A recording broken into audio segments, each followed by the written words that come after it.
रियासत के बादशाह ने ऐलान करवा दिया कि कल सुबह जब मेरे महल का मरकज़ी दरवाज़ा खोला जाएगा तब जिस शख्स ने भी महल में जिस चीज़ को हाथ लगा दिया वो चीज़ उसकी हो जाएगी।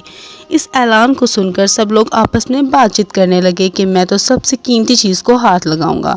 कुछ लोग कहने लगे मैं तो सोने को हाथ लगाऊंगा, कुछ लोग चांदी को, तो कुछ लोग कीमती जेवरात को, कुछ लोग घोड़ों को, तो कुछ लोग हाथी, कुछ लोग दूध देने वाली गाय को हाथ लगाने की बात कर रहे थे। जब सुबह महल का दरवाज़ा खुला और सब लोग अपनी मनपसंद चीज़ों के लिए दौड़े, सबको इस बात की जल्दी थी कि पहले मैं अपनी मनपसंद चीज़ों को हाथ लगा दूं ताकि वो चीज़ हमेशा के लिए मेरी हो जाए। बादशाह अपनी जगह पर बैठा सबको देख रहा था और अपने आसपास हो रही भाग दौड़ को देखकर मुस्कुरा रहा था। उसी वक्त इस भीड़ में से एक शख्स बादशाह की तरफ बढ़ने लगा और आहिस्ता आहिस्ता चलता हुआ बादशाह के पास पहुंचकर उसने बादशाह को छू लिया। बादशाह को हाथ लगाते ही बादशाह उसका हो गया और बादशाह की हर चीज़ भी उसकी हो गई। जिस तरह बादशाह ने उन लोगों को मौका दिया और उन लोगों ने गलतियां की, ठीक उसी तरह सारी दुनिया का मालिक भी हम सबको हर रोज़ मौका देता है, लेकिन अफसोस हम लोग भी हर रोज़ गलतियां करते हैं।